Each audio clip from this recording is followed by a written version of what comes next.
Spyro the Dragon, a classic from the 90s that's still loved by fans today. And just like Crash Bandicoot, Spyro got a major facelift with the Reignited Trilogy. Brand new lighting, ground up designs for enemies, and crispy audio that makes this remake a cut above the rest. In this video, we're going to be walking through the process of earning the Platinum Trophy in Spyro the Dragon, with PSN profiles giving this a 2 out of 10 in difficulty and a completion time of 7 hours. This was such a fun Platinum to get. It was very laid back, and highly recommend this to anyone who wants to start collecting Platinum trophies. So let's start our journey to Platinum Spyro the Dragon, the Reignited Trilogy, with Spyro 1. The way I decided to go about this is just 100% levels as we go through the game, and clean up any miscellaneous trophies that may have been missed afterwards. We start the game by finding out Gnasty has frozen all the dragons in the dragon realm for trash talking him on TV. So because we're not a fully grown dragon, it's up to us to unfreeze them and take down Nork and his lackeys in order to save the dragon realms. The first world we start in is the Artisians world. This is our first hub world where we can enter each level. These hub worlds have dragons, gems, and enemies, as well as its own challenges. First things first, after unfreezing the first dragon, take a left and jump on the platforms in the water so they all light up and unlock the secret level, which gets you a trophy. Hop, skip, and jump. Find the hidden entrance to the Sunny Flagpoints. From here, we're just going to focus on 100%ing each level and beating the game. The reason we do this is so that we can get all the gems, all the dragons, and all the eggs, so that we can 100% the game and unlock the bonus stage at the end, which will also give us another trophy. Another reason for 100%ing each level is it gives us a higher chance of unlocking miscellaneous trophies along the way to make the cleanup much easier. We enter our first level, Dark Hollow. I spent the first little bit actually messing around with the cheat codes that I'll leave up on the screen for you here. This is one of my favorite features that they kept in the game, and then later on, I actually changed my model to the classic Spyro. Once I started playing the level, we focus on gems and dragons. Gems can be attained by killing enemies, picked up off the ground, and opened through chests, vases, and lockbox via keys. While going through the level, I noticed some torches that could be lit, and ended up being one of the miscellaneous trophies. Oh, light my fire. Oh, light the 2 bonfires. Small things like this are the majority of the miscellaneous trophies we need to clean up through the game. We won't really go out of our way until we finish the full game. After we get some unnecessary advice at the end of the level, we head back to the hub world.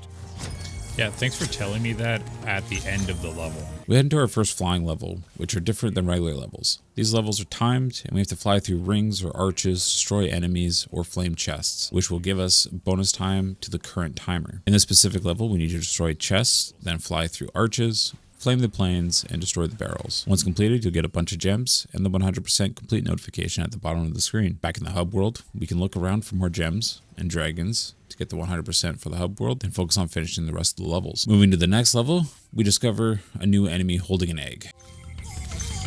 Leaf on the wind.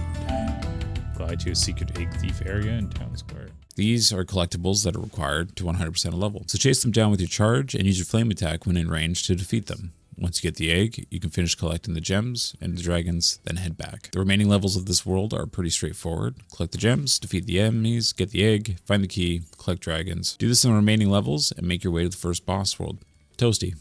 Boss worlds are the first skill check in this game. Enemies are a little bit more aggressive and grouped together. With limited small enemies to feed sparks, so take your time to avoid getting hit and make your way to Toasty. Now Toasty looks like a scarecrow with a scythe and is guarded by dog. Take out the dog and flame the boss to deal your first hit out of 3. But you'll notice something weird when you hit him. Do this again and you'll notice that Toasty is actually a sheep. Clear out the rest of the dogs, flame Toasty again, and if you don't get hit, you'll get the trophy for beating Toasty without taking damage. From here we can head over to the balloonist and collect our next trophy. Boom. Take a trip on the balloonist. Then head to the next hub world, Peacekeepers. There are 5 total hub worlds, 4 of which are along the same lines, 3 or 4 levels, and 1 flying level with the boss world. With the final hub world being 2 longer levels, and the final boss world followed up by the boss's hidden treasure world. We're going to follow the same formula by 100%ing the hub world, while fully completing each world along the way. I will say that each hub world brings a new theme to each level, which can be really refreshing by the time you finish each hub world. Same goes for each dragon you unlock along the way. The designs and the quirks of each dragon can be really appreciated as you play. I've played through the trilogy a few times, so my conversations were kept pretty short as I challenged myself to complete this as quickly as possible, as kind of like a little side challenge. In the first world of this, we come across the fireworks for the first time, which can be lit some kind of crate. So just watch where they land to get a bundle of gems. Making our way to the next level, while we finished completing 100% of the level, we managed to get our next trophy. Birds of a feather. Flame every vulture in this town. From here, completing the game is pretty straightforward. So I'm going to cover boss worlds and trophies that we get along the way, starting with Dr. Shemp. We need a key, a way to get all the gems and to defeat the boss. We managed to get the key, and we found a lift that takes us high enough to get to the rock with the gems on it. So we focus on defeating the boss next. In order to damage him, we have to flame him when he spins around. Jump over his spin attacks and flame him, then head to just below the portal to get your next trophy.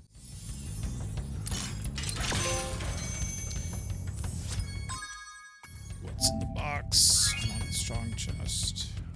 We complete our next flying level with ease and move on to another level where we get a trophy. This is another one of those miscellaneous trophies that, for the most part, each level contains. I opted to do these miscellaneous trophies at the end because we can fast travel to each level via the guidebook. Finishing up the last of the hub world, we take the balloonist again to the next world, Magic Crafters.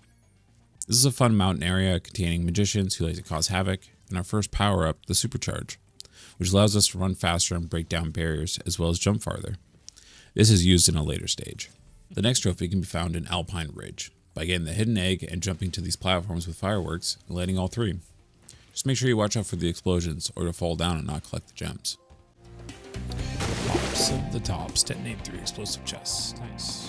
In the next level, we're introduced to a new enemy I'm not particularly fond of, spiders. To achieve the next trophy, we need to get to the supercharge power up by getting through the level and finding the hill with the arrows on it. Once we've done so, we use this to get through some of the spiders and unlock a new power up at the end of the caves, the super breath, which can also be used to kill the spiders. Once all the spiders are defeated, we can collect our next trophy. Arachnophobe. Get all metal black spiders. I will say, with the introduction to the supercharge, levels do become a bit more maze-like, and there are a lot of areas that you may not have noticed before. To 100% this level, you have to use the supercharge to jump to the cave across the valley and to the platform to the right of the cave. Next, we finish off this hub world's flying level, learn more about supercharge, and find our secret egg for another trophy. Ramp technique. Defeat hidden eggs. This would be cool. Then we make our way to the boss world, Blowhard, which admittedly myself and my friends in Discord laughed a little too hard at because we're children. This boss's world is pretty straightforward in concept and in practice. We follow the path, flame the boss, collect all the gems, and get an easy trophy at the end. 400 gems and Blowhard. Taking the balloonist again, we make our way to the next hub world, Beastmakers, which is swamp themed with larger animals and electric platforms. We have a bit more of the same thing, 100% a few levels, finish the flying level, and get a trophy. Without touching the ground. Then we reach one of the most confusing levels in the game, Treetops. I highly recommend doing what I did, which was finding a 100% level guide for this because the routing of this level is ridiculous. Using the supercharge pads, you need to traverse this level to get to hard to reach platforms, areas, and unlock chests. Once you've accomplished this, you'll get a trophy for using all of the platforms. Sorry, that came out so wrong. My bad, bro. Moving on, we have the next boss, Metalhead. To defeat Metalhead, you'll need to charge into each pole with the green light, which will hurt Metalhead and defeat him. Then in order to 100% this level, you need to find the hidden passageway, which is in the first area, where you can jump through a hole in the fence. There you'll find a key, and that will let you get all the gems and your next trophy. I'm missing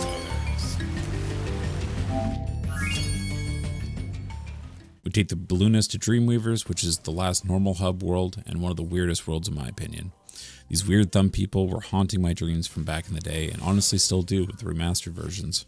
Haunted Towers is the first level we're going into, and the trophy we want is to destroy all pieces of armor on the ground. In order to accomplish this, we need to use our Super Breath power-up, which can be found around the level via fairies. First half is very straightforward, however, after we make it inside the castle is where things get weird. In order to 100% this level and get this trophy, we have to take the supercharge pad through the castle, outside, jump around a large gap, to make a huge jump to a secret platform where we can get the permanent Super Breath power-up. From here, we want to clear out the room and any other armor pieces we may have missed, which will get us that trophy. Yeah, fair. Making our way through the hub, we get our next trophy in Lofty Castle for killing 4 puffers in a row, which can be found just to the left of the fountain type area, slightly off the start. Actually, what I'll probably do is Charge through 4 puffer birds in a row. We 100% this level and make our way through the rest of the hub world, collecting what we can and finishing up the last flying level.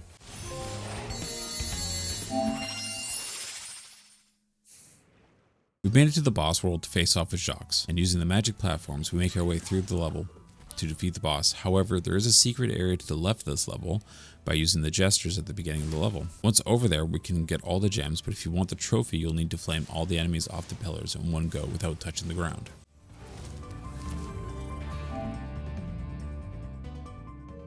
Once you've completed the boss world, you can make your way to the last hub world, where our big bad is waiting. From here, the main focus was to just finish the game with only a 100% in mind. However, I did manage to get the 100% for North Cove without killing a single rat, and got the trophy for that level by accident.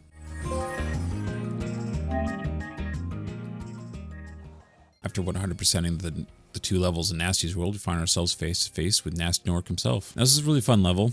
The first thing you need to do is chase down those pesky egg thieves for some keys and unlock a set of doors, which in turn will give you the key to get to Gnasty. Now, please don't do what I did and go after Gnasty without looking at the trophy list, because there is a trophy for chasing him around the second area 5 times.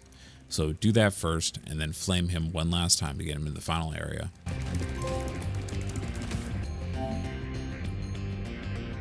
Once Gnasty's defeated, we get the credits, a fun cutscene, and a final dragon getting us the dragon trophy. Next, we make our way to the treasure level. This is a fun way to end the game with a bonus level that lets us collect gems to our heart's content. The way this level works is we must collect the keys, which opens up a higher portion of the level, and that allows us to fly higher. Collect all the gems on the way to get the 100% trophy.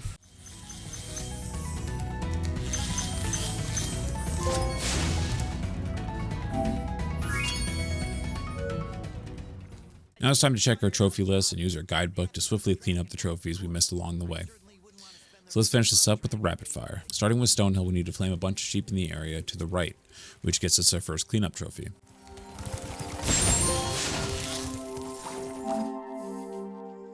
Next we head to Sunny Flight, and we have to do a loop around an arch. I thought originally it meant the electric arches, but it's actually any arch that has train tracks on it.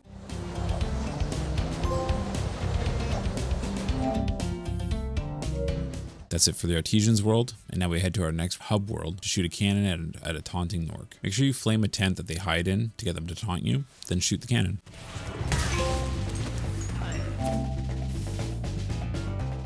In Dry Canyon, we just need to charge one of the vultures head on.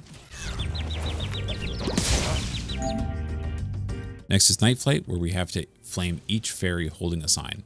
I highly recommend using a guide for this, as they are all in certain parts of the map and don't show up until you're close enough. Flame all the fairies and get your next trophy.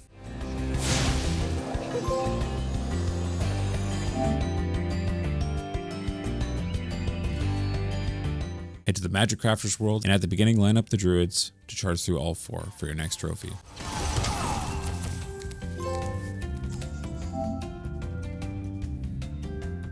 Get yourself to Crystal Flight, and again we're going to flame all the fairies holding signs for another trophy. Off to Beastmakers to flame some glowing mushrooms scattered around the world. They stick out pretty good, but you can also use a guide on PSN profiles to find them all rather quickly.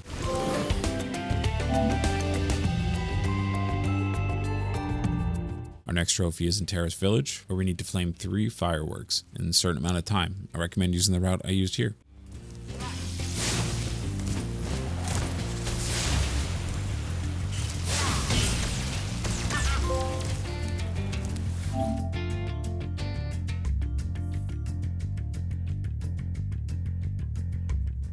Heading over to Misty Bog, we can get our next trophy by following the chicken behind the very beginning and charging the crate that captures it. Next up is in Dream Reavers, where we need to charge 3 fools in a row, which can be done on the right side of the map.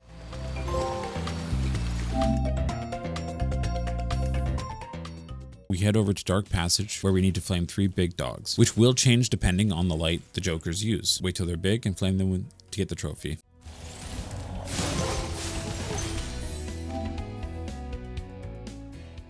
Alright, we only got 2 trophies left. First one is in Twilight Harbor, where we need to flame all the cogs in the level. I use the guide and PSN profiles to find them, which you can see here.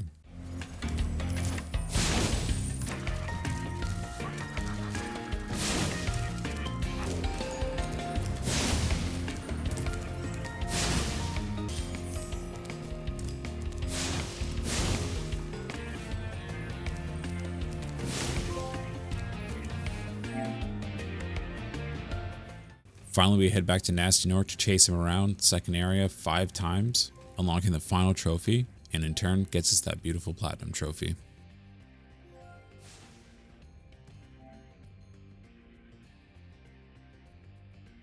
So that's a wrap on getting our platinum trophy for Spyro the Dragon. Just like Crash Bandicoot, this was a very nostalgic trophy to go for, but in a much more laid back setting. If you're looking for a fun, quick platinum trophy, I highly recommend playing through this yourself. And if you enjoyed the video, be sure to like, comment, and subscribe. Let me know if in the comments, did you enjoy the journey? Or maybe you're going to go for your own platinum right now. I'll see you in the next video. Never mind. You know what they say. For every good battle, you need a good adversary. And I felt that Gnasty, in spite of his misguided nature, was a worthy opponent. Uh-oh. Here we go again.